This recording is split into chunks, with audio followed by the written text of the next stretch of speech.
Welcome back, friends. Welcome back to Solutions Watch. I'm James Corbett at CorbettReport.com, coming to you in May of 2025 with a conversation that's being recorded with my good friend, Vinnie Caggiano. You know Vinnie Caggiano by now if you are a longtime viewer of the Corbett Report, because he has been on the Corbett Report before. And more importantly, we have a regular podcast that we do together, in case you didn't know, that's over on Vincognito's channel. That's Vinnie Caggiano's channel on YouTube as well as Odyssey.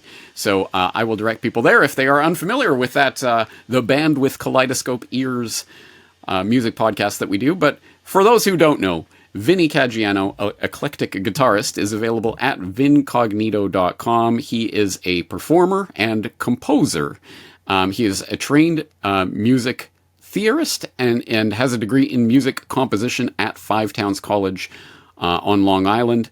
He is not only a music educator, but also a guitar instructor with an emphasis on music theory and application. And boy, I can attest, as not only a friend of Vinnie, but also as a student, he is someone who knows a thing or two about music, which is the subject of today's exploration. So let's bring him on. Vinnie Caggiano, thank you so much for joining us today. Hi, James. Thank you so much for having me on your podcast. This is a great honor, and I'm looking forward to the talk. You probably won't be able to shut me up after a point because I can't stop talking about music once I start talking about it. So, hey, yeah. It makes my job easier. But speaking of my job being easy, I just forgot that I was going to note. I should note that you are also, of course, a not only a music educator but also a performer, and you perform with a number of different bands, including the Blue Kind. And I hope people will check out their music. We'll have more to say about an interesting upcoming release from the Blue Kind towards the end of the conversation. But let's get into today's conversation. And here's the way I think to understand it. So as people who've clicked on this already know, we're talking about the smartening up of music. What does that mean? Well, of course, I think everyone knows by now at least the idea of the dumbing down of society generally, and the dumbing down of music in particular, as the pop idiom becomes more and more trite and cliched by the year, as evidence of which I will simply cite, go to the Spotify top 10 list and go through and tell me how many key changes you find in any of the songs. These are bottom of the barrel, lowest common denominator, simple, simplified, and almost unbearable examples of the musical idiom that have been, unfortunately, the public has been trained over the course of at least a generation to expect less and less from music composers in the modern entertainment complex anyway. A phenomenon which, as I say, I'm sure everyone has noted. I'm sure everyone has seen the YouTube analyses of various YouTube figures who will go through the top 10 list and break them down and show you just how stupidly simple they are. But as we could contrast that to the music of previous generations or even previous centuries. And so, Vinnie, this is where I'd like to draw on your musical expertise. Give us the lay of the land as you see it with regards to this dumbing down of musical language and what the opposite of that sounds like. All right. Well, clearly, visually, you can tell that I'm what they call a boomer, but actually that's the generalized category I'm in. The more specific category is Generation Jones, which was kind of broke off from the hippies, and we started to gain our own identity, which they never gave us, my generation, a name, but I felt like we were a different generation. But anyway, I was too young to become a hippie, but old enough to figure what the hell was going on out in the world, just watching TV and watching what was going on with not just the social, revolution and all this that was happening, but also the effect of music and how big music was at that point. Like, it was like that generation found themselves through their music in a way. One thing I like to say about music, it's like the fireplace. It's where the people go together to warm themselves. When you're in a house and it's cold, everybody's going to gather by the fireplace, and music lights that kind of flame in a sense. It kind of warms up atmospheres. For example, I play in a little courtyard down there outdoors on Westminster Avenue here in Venice, and I constantly get like people saying to me, "Wow, you created a whole vibe here. It's really nice," and that's one of my favorite compliments to get playing out there. You know, I do like being called a wizard and stuff like that, but aside from that, Who doesn't like that? yeah.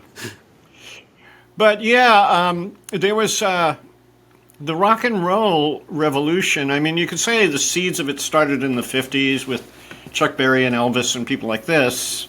But then it began to like almost organically begin to evolve on its own. And it reached a peak by the late 60s. It's funny how the Beatles were there at the beginning and the end for all that. But we're not doing a Beatles podcast, so I won't go into that. Not today. Yeah, watch me on that one, James, because I just may bring up a whole bunch of Beatles. Yeah, but it clued me into the power of music as a means of bringing people together. And I mean, you know me and I know you, and I lean toward the more conspiratorial side, thinking that music is purposely dumbed down these days. But whether it's purposely done or just, greed that's making this happen, it's happening. And to me, it's just a nightmare to watch and listen to. I believe in a certain level of sophistication when it comes to playing music, even if it's rock and roll. There is a certain level of sophistication to the way it was put together over time throughout the 60s, and then you go into the 70s and boom, this whole bouquet of music blossoms. So right. I feel like I should underline what you just said there, because I know there would be people in the audience who didn't catch our previous conversation, like on everything I know about conspiracies I learned from the Beatles, or whatever title I gave to that. People might not understand. No, we are both conspiracy realists. We both understand that there is conspiracy, and that, yes, we're certainly open to the possibility that the Beatles, as well as other music of that time frame, was directed for specific social purposes.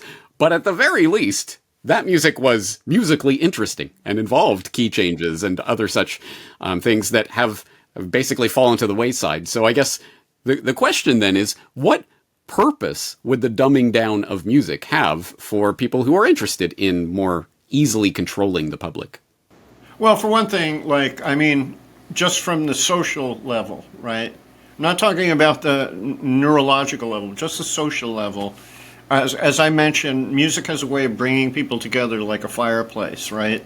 And when we notice the divisiveness in our society, like never before have I seen anything this divisive. It came close in 1968. There was kind of insanity there too. But this is nuts. This is really nuts. Like, you identify with a certain party and, you're evil according to the other side. So one good reason to dumb down music and make it, we'll talk specifically about, say, trap style rap. I want to mention that. I want to bring that up in a moment. One reason would be just to simply keep people separated, all right? Because how many people really, all right, yeah, there's a bunch of like Swifties that get together and watch Taylor Swift, and there's the Lady Gaga just had a huge crowd, and I forget where she was. I think it was in Brazil. So I guess these. But what music is turned into is not an art form, but a spectacle. It's like a circus. Watching a circus is what it's become. So that alone takes us away from the source of all of it, which is the music itself. So one reason music could intentionally be dumbed down is to keep people disunified. The other reason is that when music has certain subtleties and complexities, and this is why I bring up the Beatles a lot, is because even in their early years, you might think, oh yeah, it's cute boy band music or whatever, but really, as you and I have seen, you go deep inside of this stuff and you discover that, wait, the musical invention here is mind-blowing, not even just good, it's mind-blowing. And of course, that's one of the reasons we do the podcast about the Beatles, right? So where am I going? Adorno really knew how to write those songs, huh? Yeah, right. But yeah, I think we should also put up front. It's not that either of us think that that was the pinnacle of all music. I mean, obviously, we could see this dumbing down of musical vocabulary and understanding tracing over centuries. And you go back to Yes, say Bach or indeed. something like that. It's a whole other level of musical mastery going on.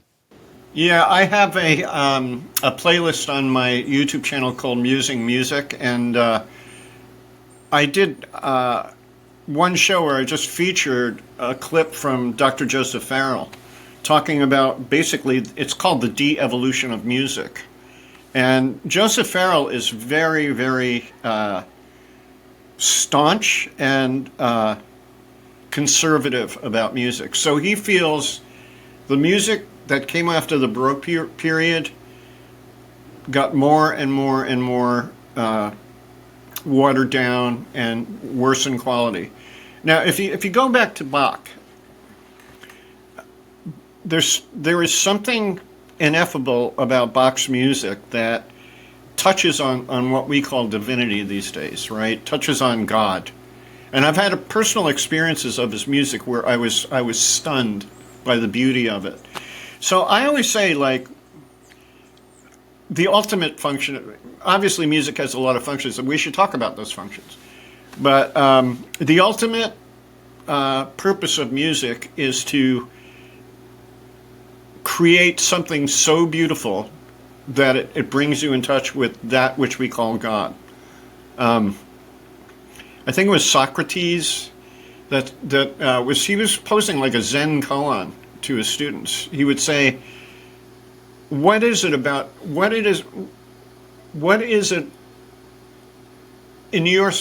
within yourself that recognizes a rose is beautiful?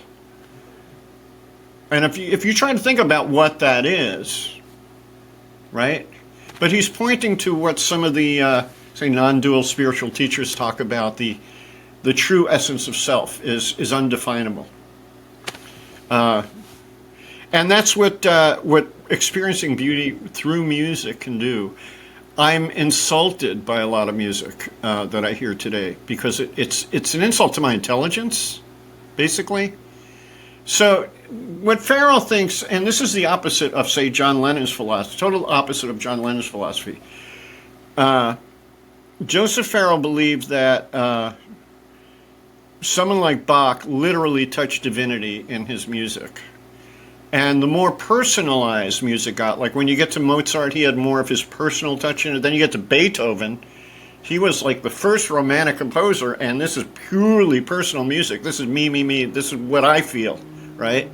So we move from this, objective experience of music to a more and more subjective experience. I bring up John Lennon because he believed that true art is about yourself. The only thing you could talk about it is yourself in true art. In a way, I get that. I'm not putting John down for having said that. I get that, I see both sides of that as a spectrum, and I think there are points to be made on either side of it. But I think the general point that music can either be that thing that connects us to that ineffable sense of the divine and our true innermost self and the real meaning of beauty is clearly not what is happening in the commodified bubblegum pop that's being shoved down the public's throats at an increasing rate. Indeed. I have to, and people are going to get mad at me for saying this because I was very conservative. The very first time I started hearing hip hop, I was like, this is not going to a good place. From the very first, when I heard rap, I thought, like, okay, there goes melody, because they're talking through the music. And if there's a melody somewhere in the background, right? What has devolved into, imagine rap devolving from where it was in the 80s. But I can listen to 90s rap and dig it now, I didn't like it then, but I could go, wow, I like this, Now, not only is melody removed from music, but rhythm is moved from outside of music. When you listen to the bass drums now in modern trap, it'll just go bump, bump, bump. There's no, and to me, rhythm is motivation, it's impulse, You listen to music, you want to move your body. They're taking the dance out of music, all right? That's one of the big things that, like, I started this band a while ago. You heard me mention the Venice Roasters, and it was kind of a joke. It was a joke band. We were doing gypsy jazz style versions of classic rock tunes. So I just happen to have a guitar here. So a song like Hotel California, right? We do it like...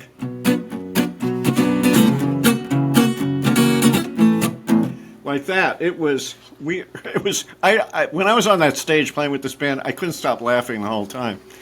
But the funny thing about that was, like, people started doing kind of almost like a Charleston move. They were bopping to it. And I thought, one thing I want to do is start a dance craze. I want to start a dance craze. And then it occurred to me, when was the last time there was a dance craze? Right. You know, it's funny because the only thing I can think of in my lifetime has been like the achy breaky heart line dance that we all had to learn in school, or the Macarena was popular for a season. Macarena, that was probably the last time. That was back in the 90s, right? That's really a exactly. Long time. Like, yeah, good point. So, like, all right, yeah, so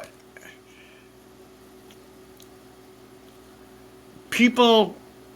You once did a podcast about, what was it called, the bystander effect? Was that the one? Right, yeah.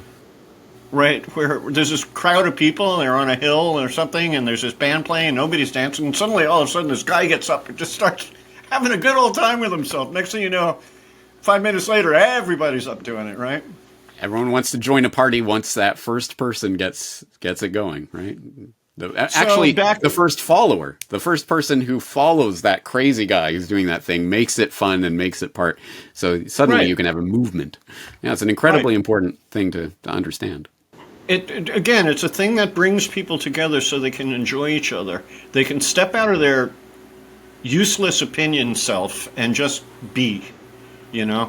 Right. All right. So yes. So I think people understand, as I say, I'm sure most of the audience already understands the dumbing down of music, but this is Solutions Watch. This isn't just a lament. Oh, poor us. You know, it's all been dumbed down and nothing we can do about it. No, obviously there are things that we can do about it. And I think an incredibly important part, if they are trying to dumb you down, if they are trying to make you less and less capable of understanding the true complexity and beauty of the higher forms of art, like music, then what's the response to that? Well, we should be educating people so that they can actually understand and appreciate the true nature of this art, right? How on earth can we get people to appreciate it if they don't even understand what real music is?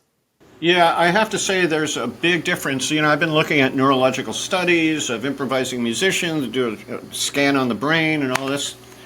And there's a difference between somebody who's passively listening to music and somebody who is actually performing music, and especially improvisation. The whole brain lights up. That's the saying that goes around. But I got to share a video with you I just watched, but it was part of that clip from which we'll play later, the Bobby McFerrin. I watched the whole symposium. It was pretty cool. It's something you'd really like. You'd really enjoy it. But anyway. Yeah, those guys say, well, we'll talk about it later. Where was I going? I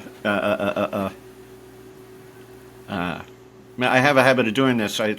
Well, you know what? Actually, this is a good point. I wanted to bring in that Bobby McFerrin clip because that gives us something, a sort of starting point for talking about the smartening up of musical education, the smartening up of society, that shows a couple of things. One, that education on these things can be fun, but also that it is intuitive, that people already have some level of understanding of this. It just needs to be drawn out rather than lectured to them. And it's a hell of a clip. I think people will enjoy it. Let's take a watch. Let's not just play it right away, because let me introduce a few of my concepts, because one thing that I really love in my life is I come up with a lot of ideas about music, and I take a big wide picture. I take a big wide eagle's eye view of the history of music, and I could see things that most people miss. And one thing I had picked up on is the pentatonic scale, which people will recognize as soon as they hear it. It's either this or this.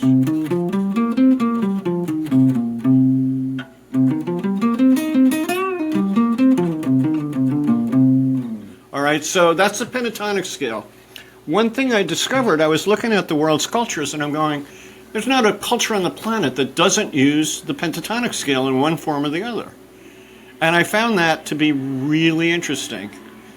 I see music as not just something humans invented. We organize the elements of music, but music, the way I like to think of it is music is embedded into all physical things on our planet and possibly our solar system. So you blow into a conch shell, you move the conch shell around, you'll get at least a chord, 3 notes.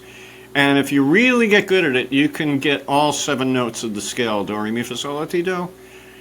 You could take a bunch of logs and cut them at certain lengths and bang on them, and you could get a do, re, mi scale. So there's 7 notes to the do, re, mi scale. The Hindus say we have 7 chakra points, right?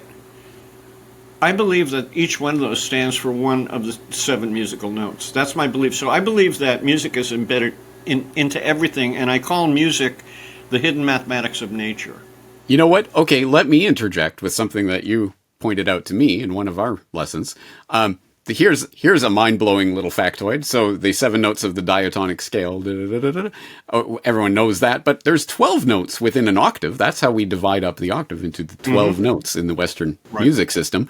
And what are the other 5 notes of those 7 notes in the octave? It's a pentatonic scale.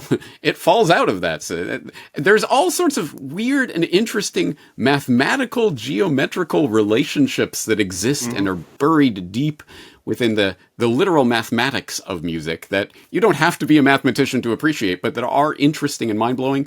And something that you always point out in our lessons that is very interesting to me is that, yes, music is definitely geometrical in various ways, and there are always these interesting relationships that you can discover, but it is almost never symmetrical.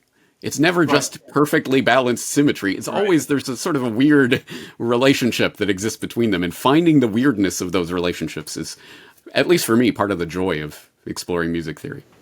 Yeah, the asymmetry. It reminds me of that, like the old Persian carpet weavers would weave a flaw into the carpets because nothing in this world is perfect, really, and that's what they're saying. And one thing I do want to bring up about the, let's go ahead and play the Bobby McFerrin, but one thing I want to bring out before we play this, it's an awesome clip. Your viewers will love it. It's really wonderful.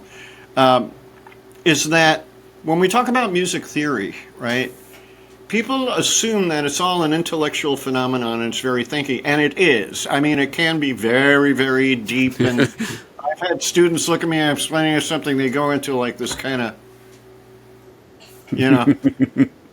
like, please stop talking, Vinnie. But there, on the other hand, like you could take another Beatle, but you could take up Paul McCartney, right? And Paul had this natural instinct for music theory that he didn't outwardly know or talk much about, but it showed in his music. So there's a way music theory can be intuitive, which means, again, it's kind of embedded. And one more point I want to make is that human beings are wired up. The brain is wired up to play music. All right. Now I saw something contrary to that in this video I recently watched with these neurologists, but I was told by a student who was reading this MIT magazine that brain scientists discovered that part of our brain which is responsible for processing musical sound was there in the brain from the beginning, from the inception of the human being, right? So that says a lot right there.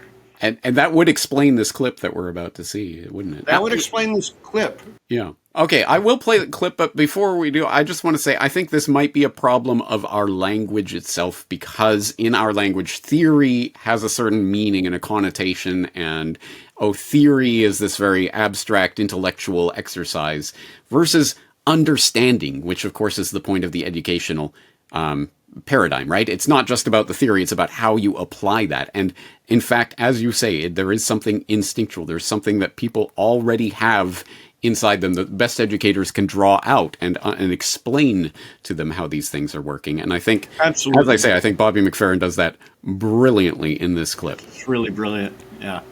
So let's give it a whirl. Let's watch this. Talking about expectations. Watch. Ba, ba.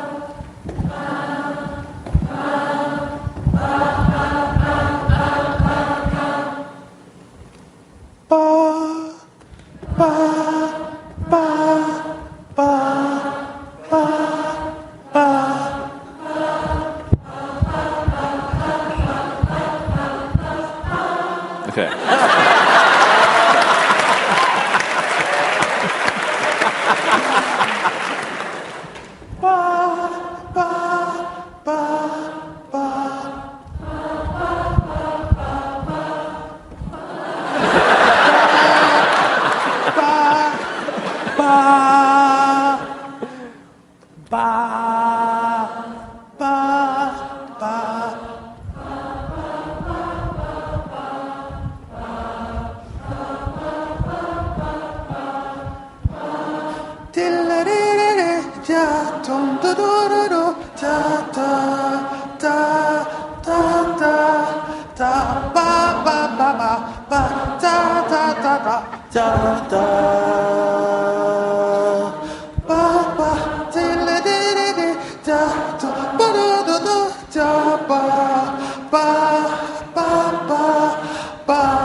What's interesting to me about that is, regardless of where I am, anywhere, every audience gets that. But it doesn't matter, it's just, the pentatonic scale for some reason. If you're looking for a job in neuroscience, I think... All right, well, I will say I watched the entirety of that clip, which is a 2-hour symposium. All those guys sitting around, Bobby McFerrin, like with an amused smile on their face while he's doing that, they're all stodgy academic scientist types. It's really funny to watch. But yeah, the lesson here is that what we call music, he was outlining a pentatonic scale. Do those people in the audience know even what a pentatonic scale is? They don't, right? And yet, they instinctively knew each step of the scale. So the theory is just actually bringing out what already is. That's what it's doing. The theory just kind of confirms what we already know. In fact, there's an old saying, the great composers like Bach and others come along, and 10 years later, the theorists come along to say why it sounds good. And that's the truth. Or like the Beatles, who knew nothing about music theory, but were able to pioneer sounds and ideas without knowing what they were doing in the intellectual sense. They knew it in the understanding sense and the ability to produce and compose. Now, one thing I will say, though, is not everyone has access to that inner intuition about music and how it works. So it's almost like the connecting the dots type of thing, puzzles, to make an image. My job is to connect those dots so the person, it comes to life, that the understanding comes to life. But here's the ultimate deal. What you were saying about theory is true earlier, that yes, it seems as if it's its abstraction, but the point of the music theory is to make it immediately practical on the instrument you're learning to play. right? That's the key. I used to, as a teacher, one of the big mistakes I made was I took this one guy in a whole course of music theory before I got him on the guitar to start working with the principles. He had forgotten the first basic steps by the time we got there. It was like 2 years before we actually... And now what I do is, James, I have to tell you, I am a dedicated teacher. I think you know that. Like, I really love to see my students progress. And I'm really proud of you, man. Like, you became a composer. You got your own band now. Like, that makes a teacher happy, you know? So, if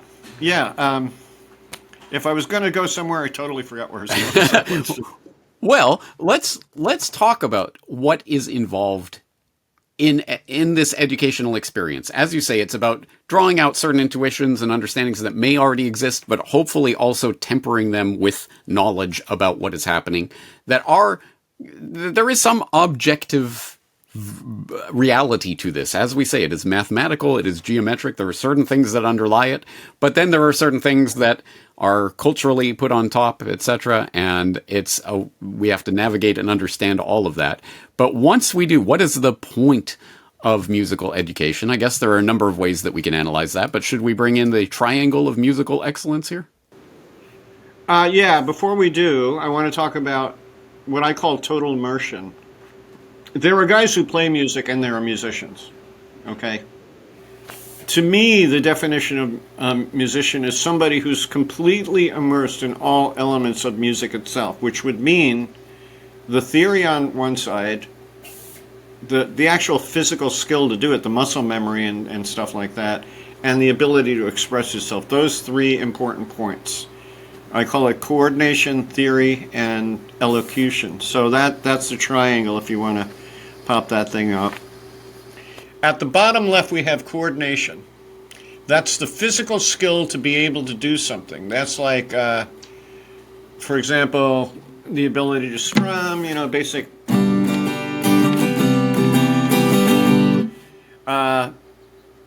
Tap your foot and strum.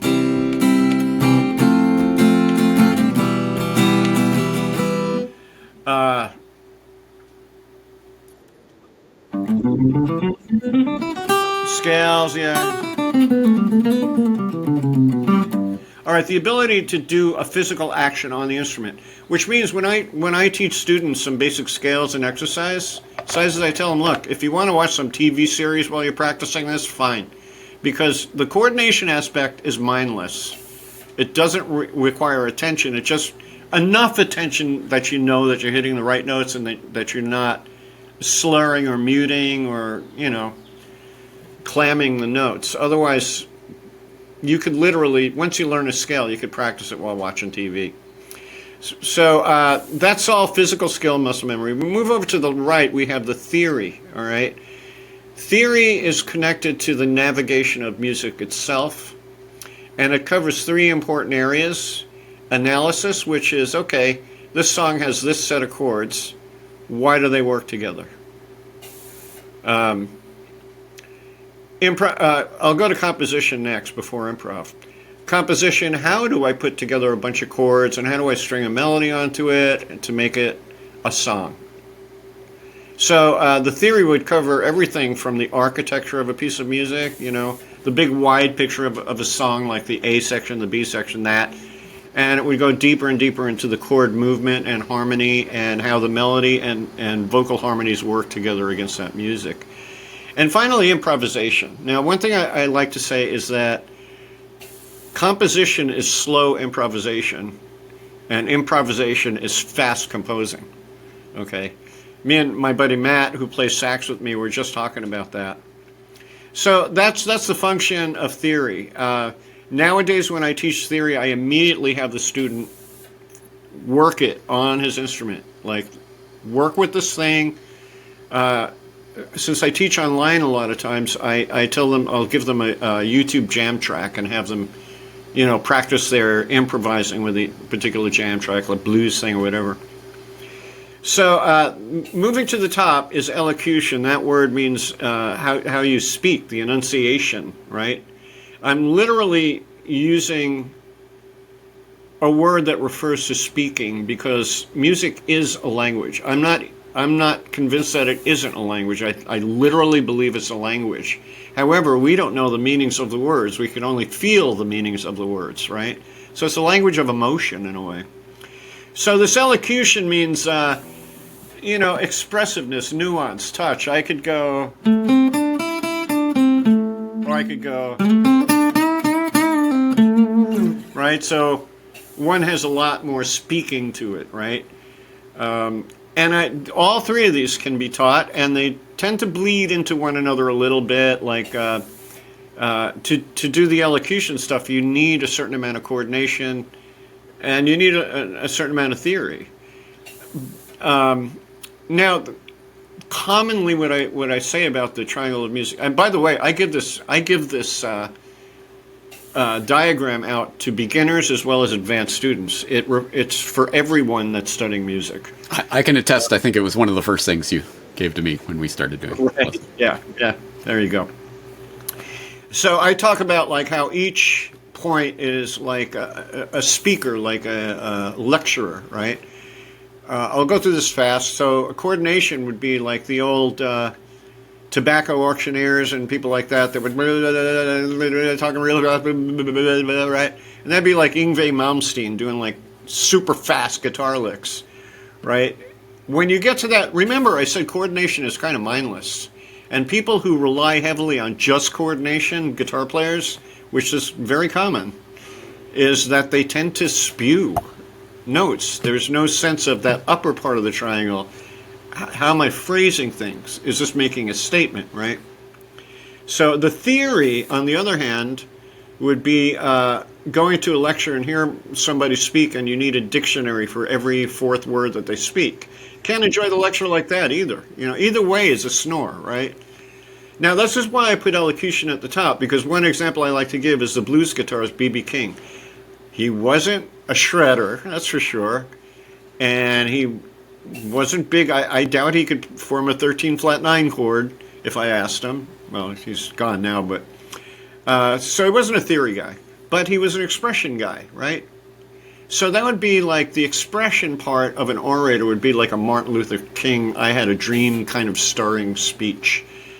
So yes, the coordination and theory bolster that speaking, but you don't need a whole hell of a lot of it to get by it musically, okay? That's why it's the top. That's why, in a sense, it's the most important, because what the music is trying to do is touch people. So, yeah. All right. This is the point. You're trying to move up into that space where you can combine coordination and theory into your own articulated phrasing and make an expression, because presumably most people who have some sort of artistic interest are trying to express some sort of thought or inner emotion or state or whatever it is. But I guess the question that some might have, kind of arms folded, well, why? Who cares? What's the point? What do I need to know about music? How does it help me? How does it change me? Well, I understand you've been doing some research on the question of the actual, not only sort of spiritual or artistic changes that can come through musical education, but actual neuronal changes, actual neural pathway changes that can come through music. Yeah, that's the amazing thing. You do literally grow neuronal connections when you play music, especially improvised music. So I've been trying to find, like my theory of the blues, I'm trying to find the thing, I'm talking about fully immersed musicians now, professional guys that are deep into it, like my buddy Rob Mullins or my buddy Matt Demerit, two of the best musicians I know personally. They're very different people. And I'm trying to find out, okay, Rob tends to be a conservative, and he's politically conservative, and Matt tends to be super, like, liberal, and like, okay, what is it? What is it that's the commonality between these guys? Part of it hit me today. When you play with other musicians, that's part of the school of music. You have to play with other musicians, right? That's where you really learn. You learn the theory, practice it, but then when it's out in the field that you really get it. Well, my brain is simply not working tonight. So, Yeah. Working with other musicians. So I'm trying to find the red thread that's carried through. And it hit me today that one thing I'll say is like, Rob tends to, like, I love Rob, don't get me wrong, but he tends to be, you know, like, we don't get into deep conversations, but if I go, real talk, let's talk about this, man. He's right there for it. Same thing with Matt, right there for it. So I'm thinking maybe that's the common thread, because the thing is, music, it doesn't only connect your neurons, it connects you to people. And in fact, there are, like, the people you're working with. You know, there's a kind of ESP phenomenon that goes on. Me and Rob had it in spades, like, really. Like, we'd laugh so hard because we'd play the exact same line at the same time, same accent at the same time, you know. When you see a band that's really clicking, that's really together, you can see in real time as they just decide to take the song a certain way or end at a certain point that they didn't even necessarily agree on beforehand, but they just know when it's coming. And yes, when that synchronization happens, there's clearly something happening that, again, is part of the connection that I think the they, them, those are deliberately trying to break with their dumbing down of musical understanding. And you provided a list here that I thought was very interesting about some of the specific associations that are created through musical understanding and education. Enhanced neural connectivity, as we talked about. Improvisation activates and strengthens connections between brain regions, particularly the prefrontal cortex, involved in planning and decision making, the motor cortex for movement, and the auditory cortex for processing sound. Studies such as those using fMRI show increased functional connectivity in the default mode network and executive control network, fostering creative integration. But beyond that, boosted creativity. Obviously, improvisation suppresses activity in the dorsolateral prefrontal cortex, which is a $3 word for the audience, associated with self-monitoring and inhibition, which while activating the medial prefrontal cortex, linked to spontaneous and creative thinking, as you would expect from the act of improvisation and getting into that flow state that marks that activity. Improved cognitive flexibility, because improvisation requires rapid adaptation to unexpected musical changes. Again, I think that's self-evident. Emotional regulation. Engaging in improvisation increases activity in the amygdala and other limbic areas, helping musicians process and express emotions. Let's dwell on that for a moment, because I know you've talked about this before, but there is that weird phenomenon that playing the blues can help people cure their blues. I don't know what to say about that, other than the fact that it is a documentable phenomenon. But do you have any insight into that phenomenon? Yeah, the blues. Well, I could talk about blues forever. I adore the blues and what it's done, and I'm pissed off at academia that they don't take it as seriously. Very seriously, they should take the blues. The thing about the blues, if I could demonstrate sonically, you know, first of all, there are three types of chord in the classical sense, 5 in the jazz sense, but we'll just say the classical sense. There's a major chord, there's a minor chord, and there's a 7th chord. Right? Thing about the blues is, I consider it like a gumbo, because the phenomenon of blues I won't go into the theory, but trust me, I could prove all this. The blues blends musical elements into one gumbo, okay? So if you were to take the major aspect, the minor aspect, and the dominant 7th aspect, and put them all together, you get this. That, to me, that's C7 sharp 9. That is what I call the ultimate blues harmony chord. All of blues is encapsulated right in there. So why are we talking about blues? I forget. As in the emotional aspect of this, emotional regulation, processing and understanding and tempering even emotions through music. Yeah, it's not just blues itself, but blues is so great because it really does do that. You could be feeling like crap and you just play blues to express your... Yeah.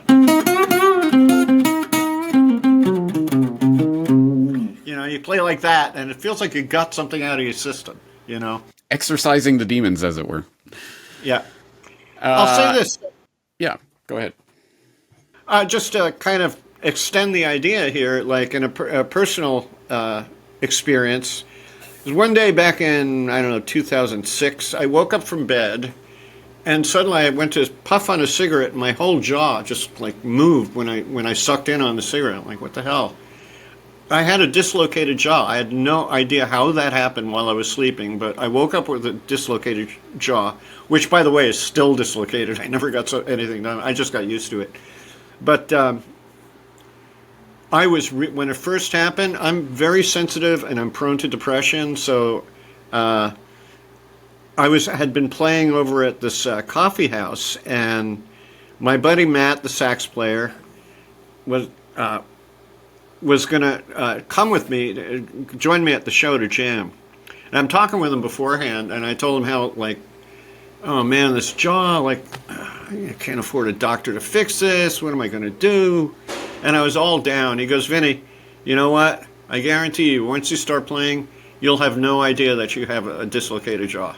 You'll have no idea that you have one. Sure enough, it was true. Like, all my bad feelings went away when I was playing music. And it actually helped me get used to it. It's like, well, if it could not be there when I'm playing, then, like, what do I care? What's the saying? If you don't mind, it doesn't matter. Something like that. Right. Musical stoicism, as it were. Yeah. Interesting. So, yes, indeed. Well, also on this list, just to round it out, memory and pattern recognition, neuroplasticity, and social bonding are also attributed to the benefits of understanding and working with and practicing improvisation. So certain reasons that people might have, specific concrete reasons to learn the act of improvisation. And let me tell you, like, that whole set of stuff you were just reading, I came to that conclusion without a scientist around. So if we take all the scientific wiseacring out of that, I'll tell you what I used to think. When you play music, you're accessing the languaging part of your brain because you are literally making phrases. You're making a phrase as if you just said something, right? So music speaks. You're accessing the kinesthetic part of your body and the spatial processing in your brain by playing an instrument. So you're covering language, and then you have the theory part of it, which is mathematics. And the weird thing about mathematics is you try to add or multiply something in your head, it takes a moment, unless you're one of those crazy human calculators. But most people, it takes a moment for them to process and get through it. The mathematics of music, it happens like once you learn it and once you apply it, and you apply it regularly by playing your instrument, and actually improvising is the top level to improvise. That's a top level of what you can do on an instrument. I've heard you refer to it as your musical computer that's always going, and I think that's right. I've seen you analyzing songs, etc., and I can see that you're doing the sort of mental arithmetic in a sense. Of course, it isn't like math per se, but there is a mental arithmetic that goes on when you're analyzing the chord. Oh, yeah. What have you. And when you get, like, I don't know many guys, I mean, I sound like I'm pinning a medal on myself. I just think I'm a freak, to be honest, but I don't know many guys that think about music theory as intensely and passionately as I do, all right? Even Rob, who's like a genius piano player, he could talk with me. Like, he could get everything I talk about. When I told him about my parallel relative switch blues theory, he was like, boom, like, he goes, oh, yeah, so you get a 10-note scale out of that, This. And you corrected him, not a scale, a model. Not a scale, a model, which is, that's a whole, that's a whole thing. That's a whole thing. But yeah, so, well, I'll give you an example. Like, I used to say to students, when you improvise and you land on the resolution chord, land on the third because it makes you sound like you know what you're doing, right? I can't explain that beyond that without somebody, like you could understand what I'm talking. but not many people, unless they get lessons. Like if they learn from me, I'll talk to you about this stuff. But then one of my students says to me, he goes, when you're improvising, do you know what element of any particular chord, like you're on the root, the third, the fifth of a chord, the flat seventh? And I said, I don't know. And I went out to play that day, and I have an ability to kind of step back from myself and watch myself as if I'm another person. And I'm watching myself play, and I'm watching my mind go, and I'm saying, holy crap. Yeah, if I stop right here, I know exactly where I am. If I stop right here, I know what element of the chord I'm on. And I also, this is what I'm talking about, full immersion. Like, I also developed a good ear. And you know that, James. Like, you'll play a piece of music for me, and you'll say, okay, Vin, what's going on here? Right? I had my Wednesday night student, Frank. I love this guy. One day he comes over with this heavy metal bit, right? And he said, Vinny, listen to this. Can you tell me what's going on? And I'm like, okay, yeah, it's going to the flatted sixth, going there. I'm just listening to the thing. And then I played it right after. And he just laughs and claps his hand. He goes, man, I tell you what, I only brought that up because I wanted to see you using your ears to figure this out. Yeah. I think I have yet to stump you with anything. Yeah, there's nothing that your you computer did can't handle. You did with what was it? The female musicians? Was that it? Right. That was just a hypothesis, but I think you disproved it. But maybe Klingon music theory. We did get into that last week. That was a bit out of left field. Yeah. Okay. Well, the powers that be must be listening because I saw that one come up on my YouTube thing. Like Klingon music theory is so weird. Okay, Star Trek nerd. Yeah, it gets odd.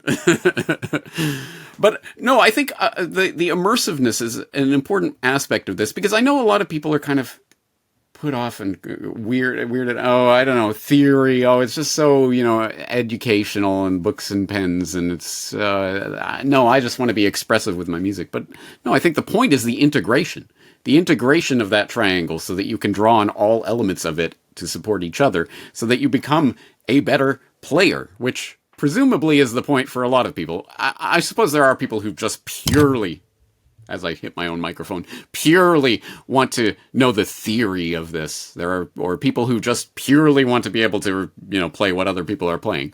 But I imagine most people want it because, at the very least, to be able to express themselves, or, if not that, to better understand the expression that other people are making. Because as you say, this is a language which encapsulates that idea. Yes, there are objective mathematical geometrical aspects to music. And there are the completely personal, completely subjective aspects, but it's the integration of those into the intersubjectivity of this musical language, which requires communication. I say something, you understand what I'm saying, you respond to it. It's the give and take that presumably is the ultimate part of this, which is encapsulating that idea of the social cohesion.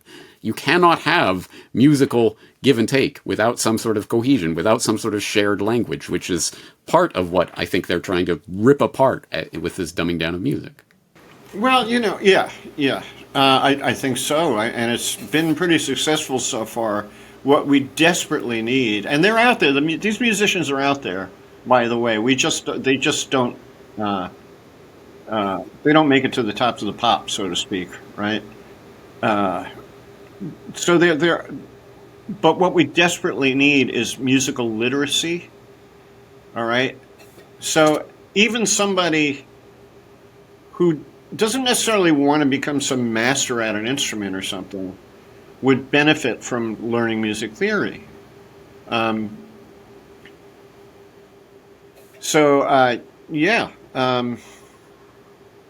What else? To share in and understand that communication, to be part of that conversation, to understand what is happening. Yes. And then, some will be inclined to contribute to that conversation. Others just want to appreciate it. But either way, I think there is that lifting of the soul that comes from this. Well, that's the reason for somebody to try to learn an instrument anyway, is to get what it must be like for an advanced musician to realize the effort. I gave up my life for the guitar. I literally gave up my life for music. I don't have a family that I live with, or I'm a lone guy, and I attribute that to like just giving it all to the goddess of music, and what may come, and it did. It came. This is my life.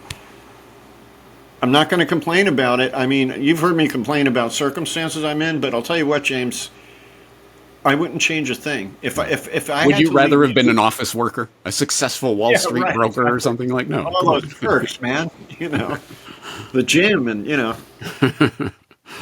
Yeah, no.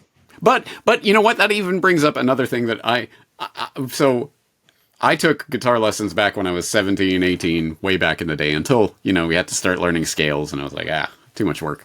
But my previous guitar teacher told me about, he had this one CEO who liked to come in and take lessons, and he was absolutely terrible. He could barely, strum a chord.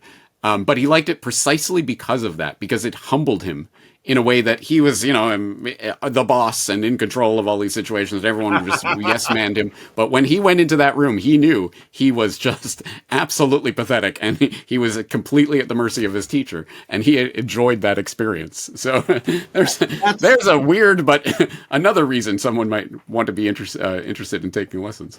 I had that experience, actually. I got a call from this guy. He scared me on the phone. Like, he sounded like somebody who was used to ordering people around and sounded like a boss, right? And he said to me, I want guitar lessons for my sons. He goes, but tell me about your background, and I want to know. He starts grilling me, And I said, look, I've been teaching since I'm 20 years old. I know what I'm doing, He went ahead and hired me, but he was very skeptical, and this is the first time I ever saw this. This happened later on, but this is the first time I experienced this, where I'm teaching the two boys, and he's standing there watching me teach, like this. And by the way, when I met the guy, he was scary. Like, he was built like a bulldog, had steely blue eyes, and he lived in a rich neighborhood, so I knew he was like some bigwig in business or whatever. By the end of the lesson, he comes over and he goes, you know what, Vinny? He goes, maybe you can like give a half-hour lesson to the boys, and I'll take the other half hour, and you could teach me. And after a while, it just became him. The boys moved on. He stayed with me, and I swear to God, it was almost like a BDSM relationship. He was like this to me, like it was really funny. It was really funny, like. To him, and to be honest with you, it increased my own self-esteem, because here I am driving into his neighborhood with this Mr. Magoo beat-up junker car, in this fancy, beautiful, polished, shiny neighborhood, embarrassed that I even have to pull up in this thing. And I walk in there, and I have all this respect, like, oh, Vinny is like, So, by the way, I do want to mention something about teaching. I enjoy, my approach is based on the student. So, like, for example, your guitar lessons are very, very different than the other ones with other students. Because I try to suss out, okay, what does this person want? And like a good host, I'll give them what they want. And if I feel that they're lacking in something, I'll say, hey, you know what? You might want to check this out, or you might want to do this. Like in your case, James, it would be practicing. No. You don't need that.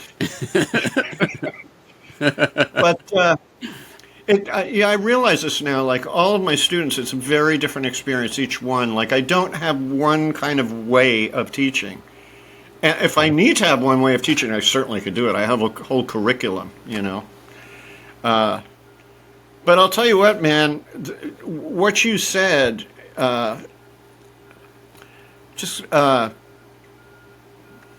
about like people not wanting, theory, it's all scholastic and boring stuff. I got this guy recently, a new student. Very simple concept I taught him, because you have to understand, music theory, when you play an instrument, is unavoidable. It's completely, no matter what the thing you are learning to do on the guitar is, you need a little bit of theory. For example, if I teach a G chord, you have to know that's a G chord, and it's major. It sounds major. It sounds happy and content. It doesn't sound minor, sad, blah, blah, blah. So even on that real basic level, you know, I teach everyone according to what they want. But I'll tell you, this guy, he was very humble. He was actually a lot better than he described himself to me.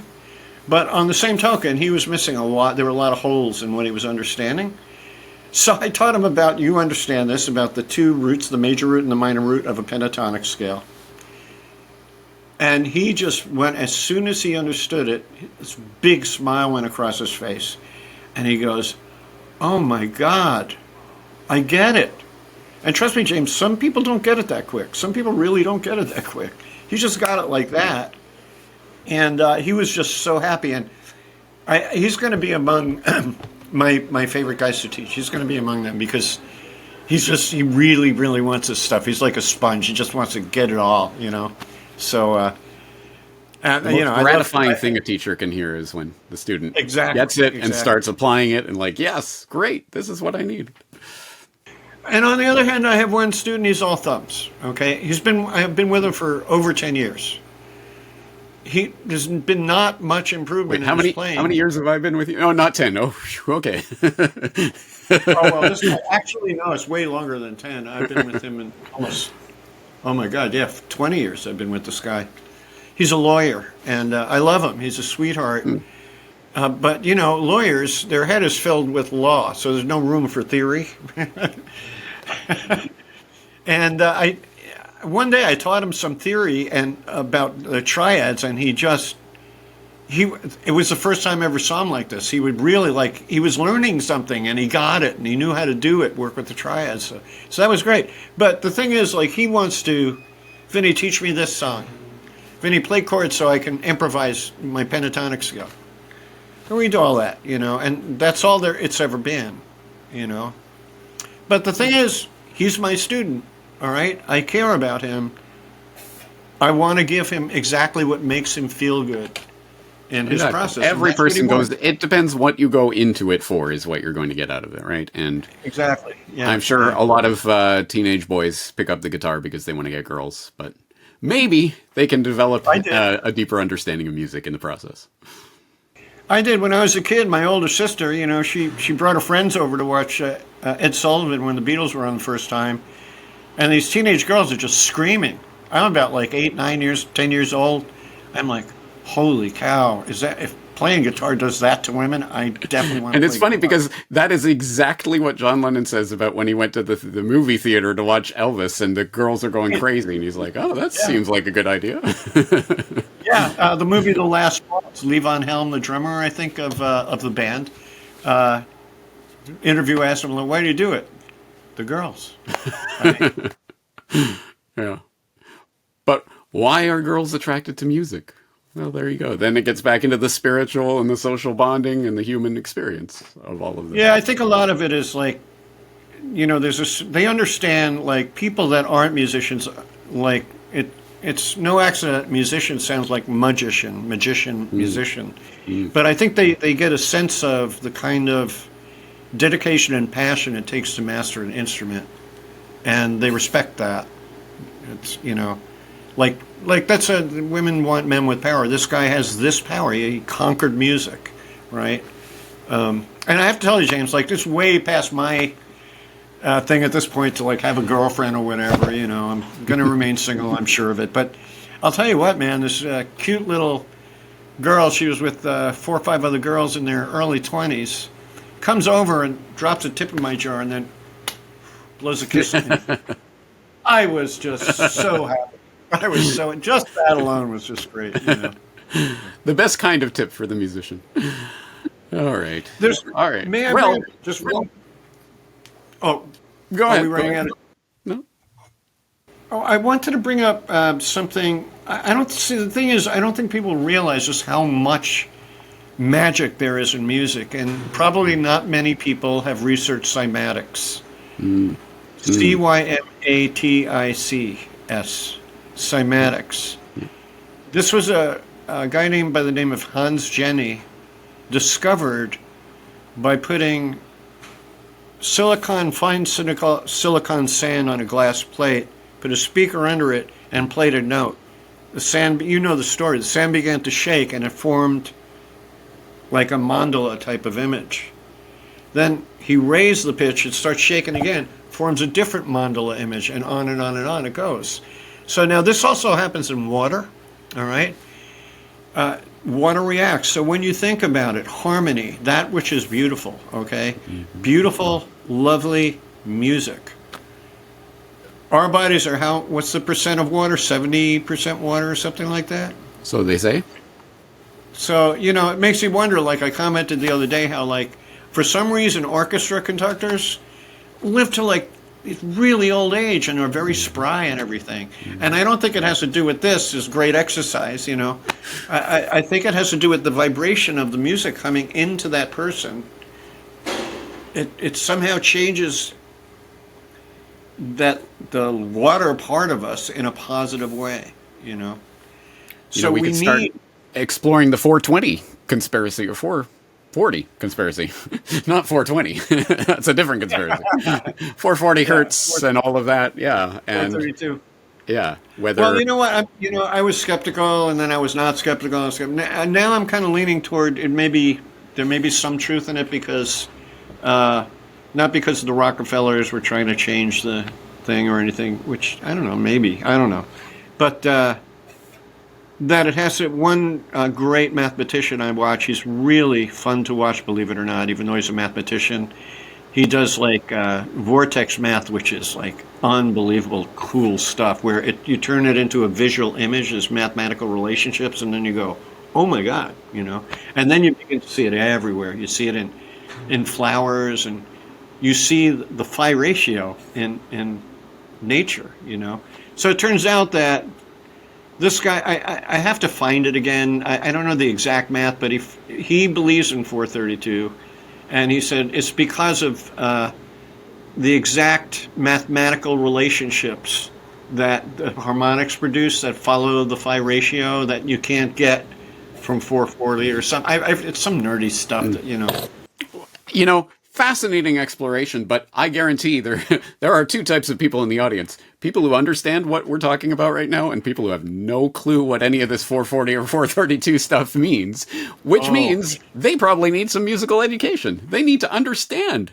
this basic harmonic resonance that we're talking about, what it means, how it applies to them, and what they can do with it, right? So we've talked about a lot. I'm sure we could talk about this for hours. If there's anything else you'd like to interject here, please do so. But otherwise, let's talk about how people can get smartened up in their musical education. Yeah, exactly. I think, again, I do believe that playing music changes you as a person. It changes the wiring of your brain. I know it's changed mine in kind of miraculous ways. I've yet to formulate the saying, but music has the ability to evoke the atmosphere of invisible worlds that exist. All right, so you could listen to some music and it sounds like it's evoking Satan himself. You can listen to other music and it sounds like, it's evoking pixies and elves or whatever, Some sounds angelic, you can actually bring that world into sound. I truly believe there's something to that. So as far as changing the wiring of your brain, like it changed me in the sense that I'm sensitive to begin with, I'll give you that, but it made me more sensitive. Musicians, I think, become socially sensitive because they're relying on sound, so they listen to the word. And remember, the Bible doesn't say first there was light. The Bible says first there was the word, sound, which started the whole ball rolling. So sound, in one particular meditation school I was studying in, we had this thing called the mentations, 12 different mentations, and each one corresponded to a note of the 12 notes of our system. And I believe, the first one, the very first one, this would be the C note, was substance, and that's related to the ears hearing. So in other words, like a rough analogy would be, if somebody dropped a glass on the floor, I'd know it was glass crackling from the sound of it, So the eyes have to do with form, and the ears have to do with substance. So substance is almost like philosophical in a sense. You get the depth of things, So yeah, like, I think we're in deep need of good, educated musicians. Now, it's not like they're not there. I just watched Matteo Mancuso. Yasho Stefan is coming to Santa Monica at my student's place. I'm going to see him.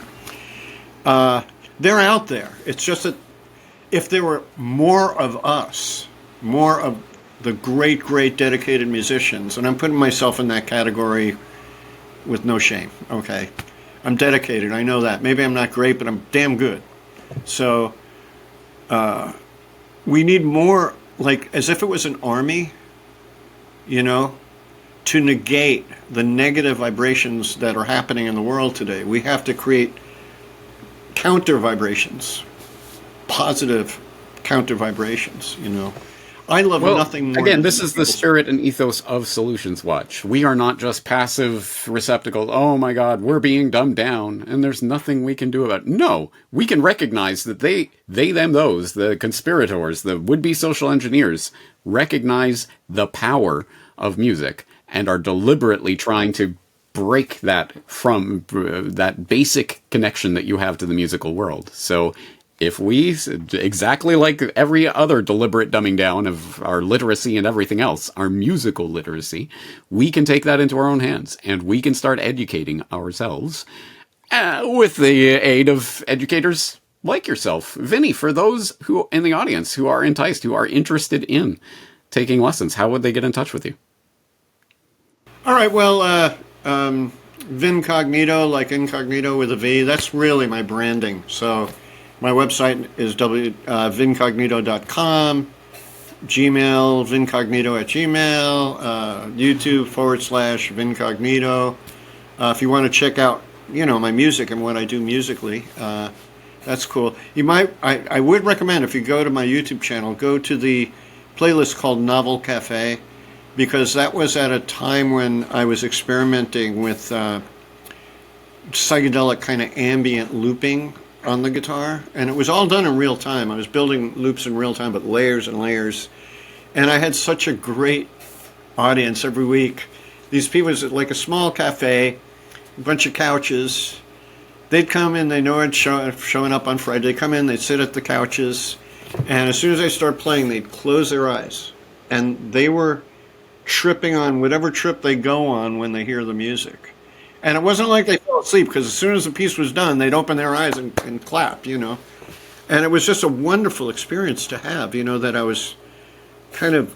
was with them in a kind of meditation in some sense, And let me blow your horn on this, because I am given to understand that no less than Eddie Van Halen heard one of your loop performances and was enticed to buy your CD because he was interested in what he was hearing. So yeah, that is no small compliment.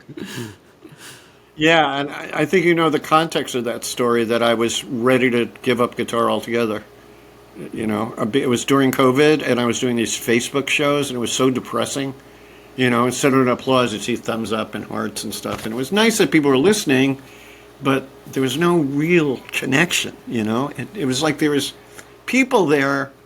If they had been there in the room, I would have felt the connection, So it was so depressing that I thought, what, I have no purpose anymore. If I'm going to be stuck in my place and I can't go out and play, I have no purpose.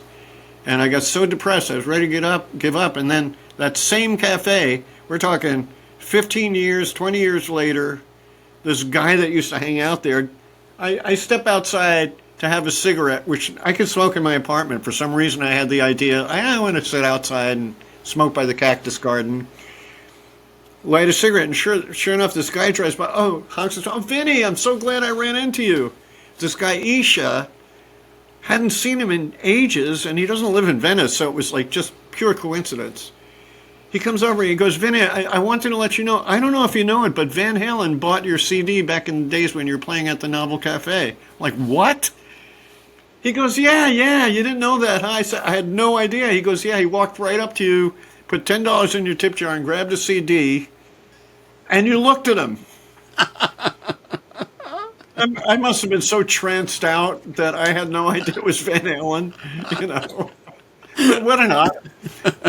And to me, that was a sign from the universe. Vinny, keep playing the guitar. Don't stop. Keep playing. And I hope you at least gave an acknowledgement when he put the $10 in your tray there. yeah, I think I might have nodded or something. I know Thank you're you, Van random Halen, stranger. I think it's really ironic because I spent the whole 90s trying to become like a shredder, and I couldn't do it. I'm just not a shredder guy. And here comes this shredder. Yeah. My CD. So, there you go.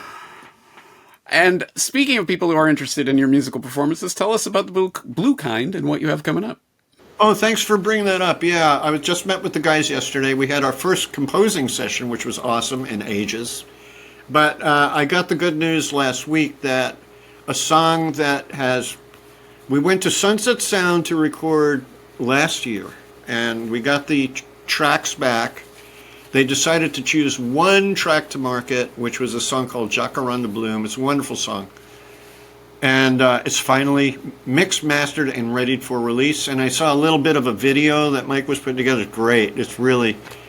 It's cool. So, yeah. So Blue Kind, it's, I think our website, I think it was dead for a while, but it's thebluekind.com. You can find The Blue Kind on Spotify. You'll get our first record there, and it's a killer record. Really good. Yeah, The Blue Kind at Spotify. I warn you that if you search for The Blue Kind, even in quotes, on any of your favorite search engines, you'll always get pages of Miles Davis, Kind of Blue. So, and I mentioned that to Mike. I said, we're getting lost on the search engines, you know. Yeah. So you have to be a little more specific. But let me just clarify. This is the new Blue Kind single that has just been mastered by none other than Howie Weinberg? I told the guys. Wow. I told the guys about my email to you about that.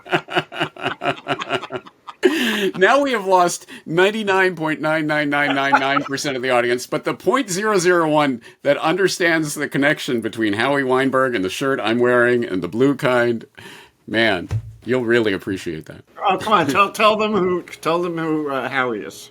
A master. I don't know how to describe it. Mastering engineer. A mastering engineer. Who is, as you point out, the unsung hero of audio production, but someone who deserves to be sung. And anyway, I'd never heard of this guy, but you sent me the link to his site, and when I looked into it, it's like, oh, this is like every band that I listened to in my youth. And oh, he mastered the best album of each of these bands. It's truly amazing. Yeah, and by the way, I heard the master finally yesterday for the first time, and you know what? It sounds awesome.